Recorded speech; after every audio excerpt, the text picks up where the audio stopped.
Olá, meus irmãos da PIB de Mesquita, você que vai acompanhar esse estudo bíblico, que o Senhor abençoe nosso estudo, que Ele fale através da leitura da sua palavra, da lição aos nossos corações, que o Senhor Jesus seja explanado, as lições, a palavra de Deus seja explanada para nós nesse poucos tempos que teremos aqui juntos essa lição.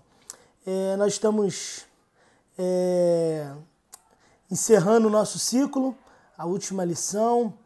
Hoje nós estamos encerrando nosso ciclo de EBD dessa lição, ciclo este em que nós estivemos falando a respeito da nossa revista Palavra e Vida, que tem como título geral Recomeçar, um grande desafio. A nossa revista, nesse período, se baseou nos livros de Esdras e Neemias. E hoje, em especial, na nossa última lição, nós estaremos estudando a lição de número 13, que tem como título principal Não Fuja das Decisões Difíceis. Escrita por Geraldo Jeremias, o pastor tão conhecido na nossa convenção. E nosso texto base se encontra em Neemias 13.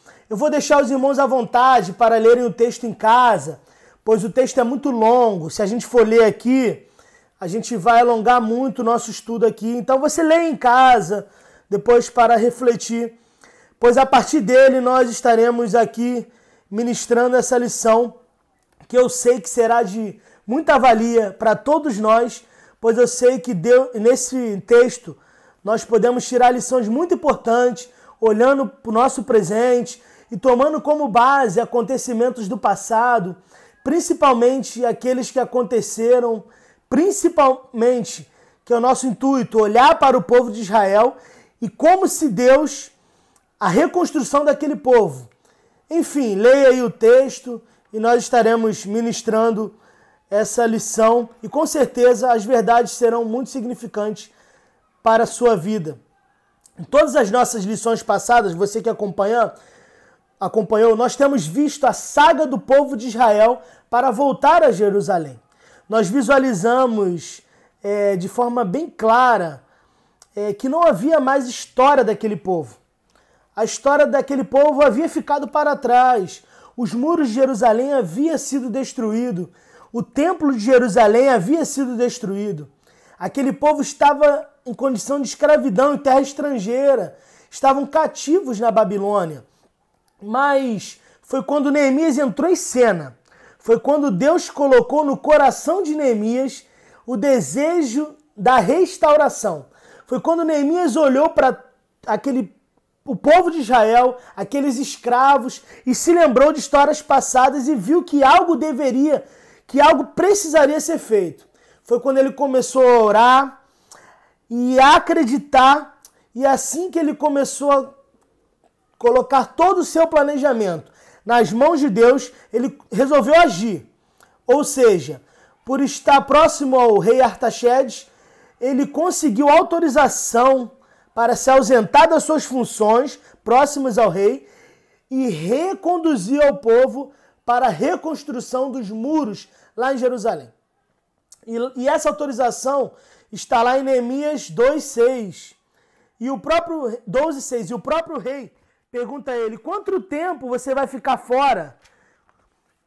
Quanto tempo você vai precisar ficar fora, Neemias? E o rei autoriza Neemias a retornar, e Neemias consegue reestruturar os muros de Jerusalém com a sua missão, aproximadamente 52 dias, e assim como ele havia prometido ao rei que ele retornaria após a conclusão da sua missão, ele de fato retornou. Depois de alguns dias, ele retornou aos seus serviços junto ao rei Artaxerxes. Porém, uma coisa aconteceu. Depois de tudo ficar pronto, depois de todos os seus planos serem bem executados, depois de conseguir concluir, ele volta junto ao rei. Mas quando ele volta próximo ao rei, ele começou a perceber, começou a chegar informações aos ouvidos de Neemias que o povo havia retornado novamente com antigos costumes. o povo acabava novamente degradar a espiritualidade que havia acabado de ser reconstruído, que tinha acabado de voltar a funcionar. A comunhão, contato com Deus, o povo de Israel havia sido refeito. Mas na ausência daquele líder, o povo começou a voltar para trás novamente, começou a andar segundo antigos costumes, começou a degradar tudo, começou a se perder o povo. Mas aonde que começa a entrar em cena aquilo que nós aplicaremos nessa lição de número 13? Quando Neemias viu tudo aquilo acontecer e ele voltou novamente a Jerusalém para ver de perto o que estava acontecendo, ele não foi um líder omisso. Ele não olhou tudo aquilo acontecendo e ficou quieto. Ele não olhou os líderes que haviam sido colocados dentro do Jerusalém, da cidade de Jerusalém, e não confrontou aquelas pessoas. Pelo contrário, ele foi um líder completamente ativo e na certeza de que, olhando tudo aquilo, Deus não cobraria somente ao povo, mas antes cobraria ele também. E aí ele se sentiu na missão de confrontar tudo aquilo e fazer novamente com que a espiritualidade, a comunhão, a vontade de Deus fosse novamente feita no meio daquele povo. E Neemias começou a tomar decisões que muitas das vezes aos nossos olhos é muito dura, são decisões duras, difíceis. Mas a pergunta que fica para nós é: que lições nós podemos tirar a respeito de tudo que Neemias fez quando ele soube que a casa do Senhor estava sendo degradada, destruída por antigos costumes? Que lições nós conseguimos tirar a respeito disso? O tema da lição: não fuja das decisões difíceis. Neemias não fugiu das decisões difíceis. Vendo tudo aquilo que estava acontecendo, sabendo Neemias que ele seria cobrado por Deus, por ele estar na condição de liderança, ele começou a tomar atitudes. E ele estava na condição daquele que reconduziu o povo em nome de Deus para a sua reconstrução, para a restauração dos costumes bíblicos, da comunhão, costumes que estavam descritos nas palavras de Deus. Em primeiro lugar, na nossa lição, o autor destaca: a primeira coisa foi confrontar os infratores com a palavra de Deus.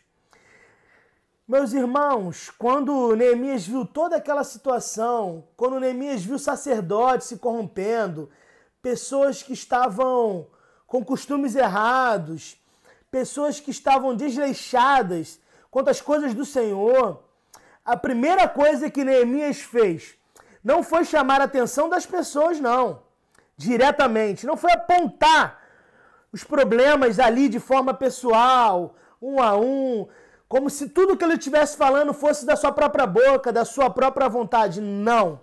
Neemias, a primeira coisa que ele fez foi confrontar aquelas pessoas, os erros daquelas pessoas, com a palavra de Deus.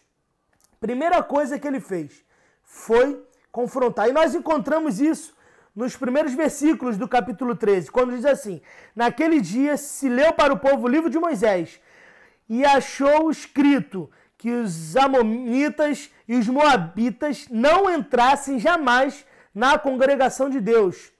Quando Neemias chega lá e vê povos estranhos, povos que eram inimigos, dentro da casa de Deus, a primeira coisa que ele faz é abrir a Bíblia, abrir o livro escrito de Moisés, o livro de Moisés, e olha o que está escrito aqui. Isso está errado. E a primeira atitude de Neemias, como líder que viu a sua congregação se perdendo, se degradando, foi confrontá-los com a palavra de Deus. Primeiro confronto veio pela palavra de Deus. A segunda atitude que nós encontramos em Neemias, a segunda atitude que Neemias tomou ao ver o povo se degradando, ao ver costumes pagãos fazendo parte do contexto ali do povo de Israel, foi confrontar o sumo sacerdote Eliasibe por dar guarida no santuário ao inimigo do povo de Deus. Meus irmãos, lembra lá no primeiro tópico, nós falamos da primeira atitude de Neemias, que foi confrontar o povo de uma forma geral. E a primeira coisa que ele fez, a primeira coisa que desagradou foi ver povos estranhos ali dentro.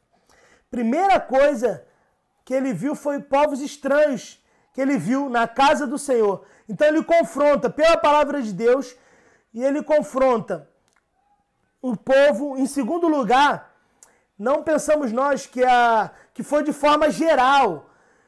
Nessa segunda, foi de forma específica.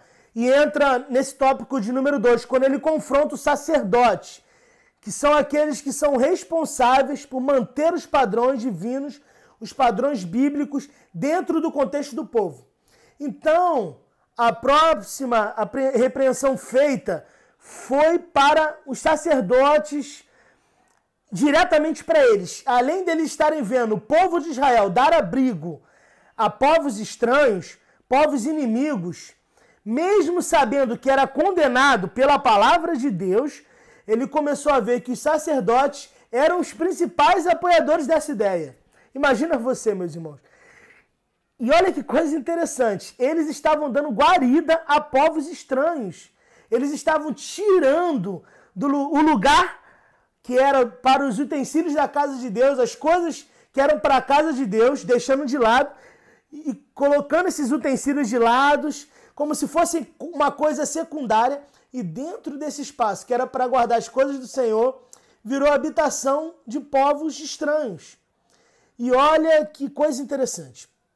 Muitas vezes, trazendo para o nosso dia, nós pensamos que fazer a coisa certa...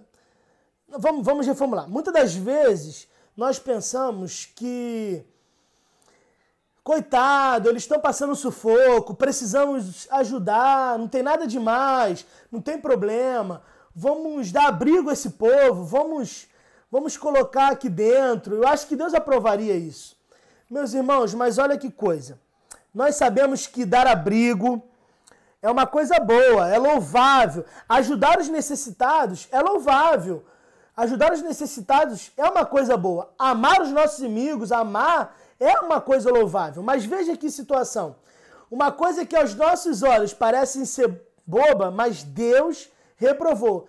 Mas por que Deus reprovou? Porque na sua palavra diz que não era para povos inimigos estarem no meio do povo de Israel.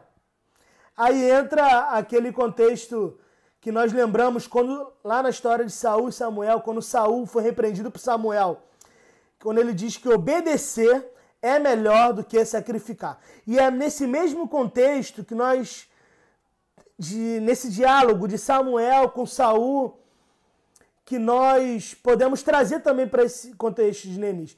Às vezes as coisas parecem que aos nossos olhos são corretas, são boas, mas se Deus reprovou, se Deus pede para que não façamos de fato.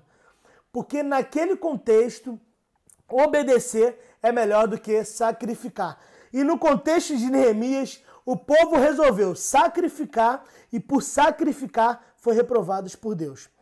Meus irmãos, o nosso tópico de número 6, o nosso tópico de número 1, Neemias vendo aquilo tudo, confrontou o povo. Nosso tópico de número 2, ao ver tudo aquilo acontecer, Neemias confrontou de forma direta os sacerdotes, que eram as pessoas principais daquele lugar, aqueles que tinham a missão que foi colocado sobre seus ombros a responsabilidade de manter as coisas como devem funcionar dentro da casa de Deus, de acordo com a vontade dele próprio. E no nosso tópico de número 3, o autor vai dizer que depois de todo esse confronto acontecer, o próximo passo que Neemias deu foi restaurar a adoração ao Senhor. Depois de tudo, Neemias parte para restaurar tudo aquilo que estava começando a acontecer de forma contrária àquilo que ele havia estabelecido após que ele havia reconstruído o muro, o culto ao Senhor. E o povo começou a oferecer uma adoração desleixada. O povo começou agir de forma estranha, como se eles pensassem que nem os sacerdotes têm se preocupado muito com que as coisas aconteçam da melhor forma possível, ou melhor, da forma que deveria acontecer, da forma correta, por que eu deveria me preocupar? E assim como os sacerdotes ofereciam uma adoração desleixada, uma adoração que era contra o desejo do Senhor, as pessoas pareciam seguir o mesmo padrão dentro daquele contexto. Por estarem dentro daquele contexto estranho, eles começaram a oferecer adoração de qualquer maneira. E algumas coisas, algumas características nós começamos a perceber ao refletir, ao ler, como sendo característica de pessoas que começam a começar a ter adoração desleixada, que começam a sua fé ficar fraca, que começam a fazer tudo automaticamente, trazendo já para o nosso contexto, que começam por estar muito tempo na igreja, por estar muito tempo frequentando os cultos, já começam a andar de forma automática, já não sabem muito bem porque fazem as coisas, fazem porque precisam fazer, porque está no automático, fazem para que as pessoas não olhem tortos, para sermos bem aceitos no nosso ciclo, na nossa comunidade. Então o pastor Geraldo, o autor da lição, começa a trazer algumas características que estavam acontecendo naquele período que o povo estava começando a ter uma adoração desleixada, e eu queria aplicar no nosso contexto. Assim como acontecia lá no contexto de Neemias, hoje acontece muitas das vezes no nosso meio. Pessoas compactuando para que nós tenhamos coisas que nós tenhamos uma adoração desleixada. E a primeira característica dita pelo autor, que caracteriza uma adoração desleixada, é: o povo parou de dar o dízimo. Parar de dar o dízimo. Quando os costumes começaram a voltar, as coisas começaram a ficar estranhas, tudo começou a caminhar de forma contrária. Aquilo que havia sido estabelecido por Neemias, primeira coisa que o povo começou a fazer foi parar de dar o dízimo. O dízimo para aquele povo começou a ser uma questão opcional. Eu posso dar, como eu não posso dar. E olha que coisa estranha. Por conta do povo parar de dar o dízimo, as pessoas que serviam no templo passaram a precisar de outros afazeres, irem atrás de outros afazeres para terem o seu sustento. Então os levitas que adoravam na casa do Senhor, os sacerdotes que estavam ali, tiveram que procurar outras funções, outros serviços, para que assim eles pudessem ser sustentados. Mas onde nós queremos chegar, onde eu quero chegar com isso tudo? Assim como aconteceu lá, meus irmãos, acontece nos dias de hoje. Uma coisa que eu acho interessante é que quando nós começamos a não nos relacionar bem com Deus, quando nós estamos insatisfeitos com as coisas do Senhor, quando nós começamos a ficar atraídos com as coisas do mundo, quando o mundo começa a ser mais agradável do que as coisas de Deus, quando a gente desanima da nossa fé, a primeira coisa que nós deixamos de fazer como cristãos é parar de dar o dízimo. Primeira atitude que muitas pessoas têm é parar de dar o dízimo. E eu pesquisando, pensando, eu anotei duas coisas aqui interessantes. E, em primeiro lugar, tem aquelas pessoas que param primeiramente de dar o dízimo. A pessoa enfraquece na fé e a primeira atitude é parar de dar o dízimo. Por outro lado, também tem aqueles que se esfriam na fé, eles não param de dar o dízimo, mas eles continuam dando o dízimo como forma de barganhar com Deus, como se pensasse assim: eu não preciso de nada, já tenho dado o meu dízimo, se eu tenho dado o meu dízimo, a obrigação de Deus é me abençoar. Como se estabelecesse com Deus uma relação de barganha, de troca. E isso acontece no nosso meio. A primeira atitude que nós precisamos prestar atenção, que traz luz à nossa realidade, primeira atitude que caracteriza uma adoração desleixada, é você parar de dar o dízimo. O dízimo também, meus irmãos, é uma forma de adoração, é uma forma de reconhecer que tudo que temos e somos vem do Senhor, que Deus tem nos abastecido, que Deus não tem nos deixado faltar nada, mesmo em meios difíceis, como os que nós estamos vivendo. E Deus nos abençoa, e nós devolvemos a Ele o que já é dele. Mas a gente pode pensar assim, que se você não consegue dar o dízimo com alegria, do seu coração, não entrega não, meu irmão. Não entrega por forma de barganha. Porque Deus quer que você dê com alegria. Porque tesouro, dinheiro, o que você pensar de valioso nessa terra é de Deus. É feito por Ele. É para Ele. Então tudo é dele. Então se nós entregamos, é porque nós entendemos que Deus tem nos abençoado. Se você tem feito dessa forma uma característica de entregar e barganhar, repense isso. Não tem essa característica de adoração desleixada. Repense essa questão. O segundo ponto que o autor destaca na nossa lição é que o dia do Senhor começou a ser profanado.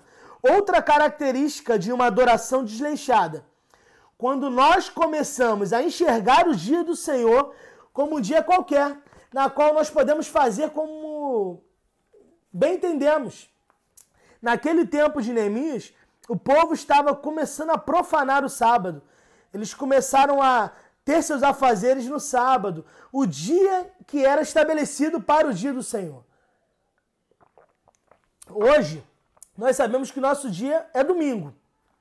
O nosso domingo é o dia do Senhor.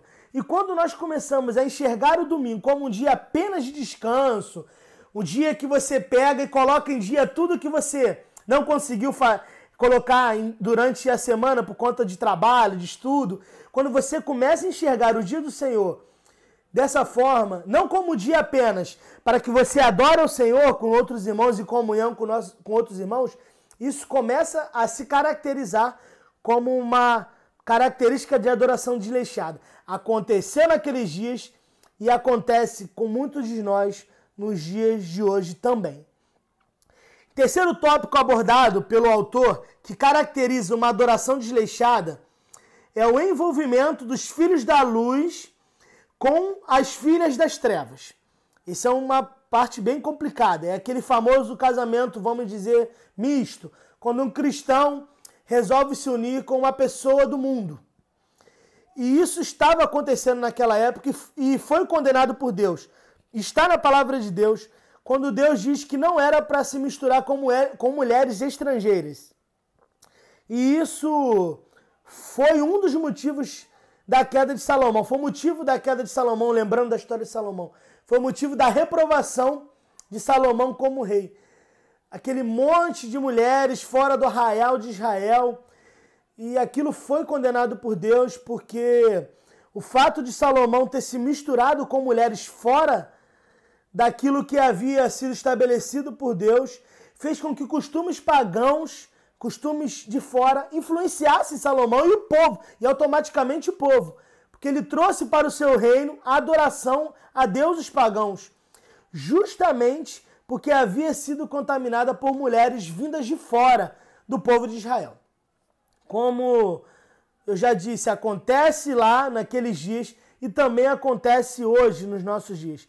Característica de uma adoração desleixada é quando nós também nos associamos, nos ligamos com as coisas e com aquelas pessoas que não estão na luz, como nós estamos na luz, e a gente compara aquele famoso pensamento, né, que nós cremos que nós vamos nos envolver com pessoas fora dos nossos arraiais do mundo e nós vamos trazer pessoas para Cristo. Meus irmãos, sejamos bem honestos, sejamos sábios, tenhamos nossos pés no chão. É muito mais fácil as pessoas que estão no mundo nos contaminar, nos influenciar, do que nós influenciarmos as pessoas do mundo. Se acontece com você, que Deus te dê forças para que você possa fazer diferença. Nós estamos dentro da igreja, mas muitas das vezes a gente que está com a fé fraca, que não está firmado com Deus, as coisas lá fora, às vezes nos influenciam muito mais. Agora pensa, se você lá fora, a gente não tem muito contato com as coisas lá fora, já nos atrás, imagine dentro da nossa casa. Às vezes, quando nós queremos nos associar às coisas que são do mundo, aconteceu com o povo de Israel e foi condenado com Deus. Se é a sua situação hoje, peça a Deus que te dê força para que essa realidade possa ser mudada, que você consiga fazer diferente. Assim como foi condenado por Deus lá atrás, nesse tópico 3, Deus continua falando para nós também nos dias de hoje. Nós somos filhos da luz e nós precisamos andar na luz como Cristo na luz está. Então repensemos as nossas atitudes e repensemos o que nós temos nos associado, as coisas das trevas ou as coisas da luz. Se nós estivermos associados com as coisas das trevas, nós estamos nos caracterizando como uma adoração desleixada. E o quarto e último tópico, o autor vai dizer que o que aconteceu lá naquela época, uma coisa que foi Neemias e sua ira santa, nos versículos 25 a 31. Nós não falamos diretamente uma característica de Neemias como uma adoração desleixada, mas Neemias se irou com aqueles que estavam oferecendo uma adoração desleixada, com características desleixadas. Então ele começa a pegar aquele povo, a sacudir aquele povo, a pegar o povo no braço, sacudir e falar: prometa que você vai voltar, prometa que você não vai fazer mais isso, prometa que você vai voltar para os caminhos do Senhor. Neemias estava envergonhando aquele povo diante deles mesmos, diante do próprio povo, ao tomar aquela atitude de pegar o povo, sacudir e falar: vocês estão errados, vocês precisam voltar ao caminho do Senhor. E isso se assemelha muito, repensando aquela atitude de Jesus, quando entrou no templo e expulsou aqueles comerciantes que estavam lá. Aquela ira santa de Jesus era justamente por estar vendo o seu templo, as pessoas estavam ali profanarem o seu templo naquele tempo. E ele precisava cumprir seu propósito naquele momento ali. Era errado vender no templo? Não. Não era errado, até porque as coisas que eram vendidas, trazendo a memória, eram as coisas que eram usadas pelos sacerdotes para sacrifícios. Mas quando Jesus tirou lá no templo, é porque os vendedores estavam vendendo, estavam tendo lucros em cima dos produtos que eles estavam vendendo. Então, por isso que Jesus tirou naquele momento, porque era errado lucrarem, era errado obter lucro naquele lugar que eles estavam vendendo. Então, assim como foi com Jesus, nesse exemplo dado, foi também com Neemias em sua ira santa. Nós precisamos também nos policiar, nós precisamos rever nossas atitudes, rever nossos votos, nossos conceitos. Nós precisamos verdadeiramente voltar à comunhão com Deus, abandonar o nosso passado, abandonar os nossos pecados e continuar prosseguindo de cabeça erguida com os olhos fixos na cruz de Cristo, porque o nosso alvo é Cristo Jesus. 4 atitudes que citamos aqui. 3 delas apontando para a característica de uma adoração desleixada. E a 4ª e última característica de uma pessoa que se ira com pessoas de dentro do seu povo, que conhecem as leis de Deus, mas que querem prosseguir adorando a Deus de forma errada, de qualquer forma. Meus irmãos, chegamos assim ao final de mais uma lição, ao final de mais uma revista, e eu gostaria aqui de encerrar deixando aplicações de que foi falado, estudado nessa lição, para que você possa refletir e faça com que possa ser uma realidade na sua vida, que possa mudar algumas atitudes, que possam mudar, você possa mudar, e que se você tem falhas com Deus, você possa mudar. Nós vimos que Neemias tinha como missão reconstruir os muros de Jerusalém. E de fato, Neemias foi bem sucedido na sua missão. Ele colocou os levitas de volta, colocou os sacerdotes de volta, restaurou o culto, restaurou a adoração a Deus, mas ele precisava cumprir o que ele havia prometido ao rei Artaxerxes. Quando ele acabasse, ele voltaria para continuar o seu serviço junto ao rei. E durante um longo período, aquele povo ficou sozinho, com o seu culto, com a sua adoração, com seus muros, com o seu templo, com o seu sacerdote. E o fato deles ficarem sozinhos fez com que eles abandonassem novamente tudo aquilo que havia sido restaurado, reconstruído, tudo aquilo que havia sido motivo para que Deus os castigasse e colocasse no cativeiro. E a pergunta que a gente se faz e a gente pode deixar aqui: quem é você? Quem sou eu quando ninguém está nos olhando? Será que quando ninguém está nos olhando, quando a gente está a sós, quando a gente está no nosso grupo, no nosso íntimo, quando nós não estamos sob supervisão direta, nós continuamos dando uma adoração agradável a Deus? Nós continuamos mantendo os muros de pé? Nós continuamos fazendo com que Deus seja o centro da nossa vida? Nós temos dado toda a nossa adoração com característica agradável, características de fato, não de forma desleixada, de forma com que Deus realmente se agrada? Eu gostaria que você refletisse sobre isso. E se porventura essa não for a sua realidade, repense, meu irmão. Repense as suas atitudes, suas características, para que você possa voltar realmente a ter uma comunhão com Deus, uma comunhão que faça o Senhor feliz, que Deus se agrade, que faça, que você viva a plenitude do Espírito Santo de Deus. No pouco tempo que Neemias esteve longe, as coisas foram bagunçadas, mas com unção, autoridade e graça de Deus, ele trabalhou duro e as restabeleceu. Que o Senhor nos conceda o espírito de Neemias, meus irmãos, para defender a sua palavra e guardar seus mandamentos. Que não sejamos tão omissos e parciais quanto aqueles que profanaram o sacerdócio. Meus irmãos, que você não seja um líder omisso, não fuja das decisões difíceis. Se você tem uma decisão na sua frente, se você precisar ter uma ação, uma atitude, não fuja das decisões. Coloque o Senhor Deus no centro, coloque Ele na frente, que Ele conduza, que Ele possa conduzir, deixe Deus conduzir, que tudo vai dar certo e vai ser bem sucedido. Assim como foi com Neemias, que sejamos de fato adoradores reais, com o coração voltados para o Senhor, que não tenhamos uma adoração com característica desleixada. Meus irmãos, essa é a lição, né, a última lição, e que o Senhor possa aplicar esses conteúdos no seu coração e que você possa também absorver e aplicar em sua vida e no seu dia a dia. Que você possa ser abençoado por essa lição, por esse estudo bíblico. Em nome de Jesus. Vamos falar com Deus? Senhor Deus, obrigado por esses momentos, pelo estudo da Tua Palavra, por pessoas que foram inspiradas por Ti a escrever essas lições. Abençoa, Senhor Deus, a vida de cada pessoa que irá, junto comigo, estudar essa lição, ouvir esse vídeo, a explanação da Tua Palavra.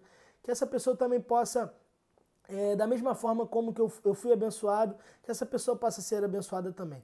Abençoe nossa igreja, Senhor Deus. Abençoe a primeira igreja batista de Mesquita. Abençoe todos os irmãos e que o Senhor nos dê condição de, em meio às decisões que temos que tomar, possamos estar pautadas no Senhor, que tenhamos uma verdadeira adoração que agrade ao Teu coração.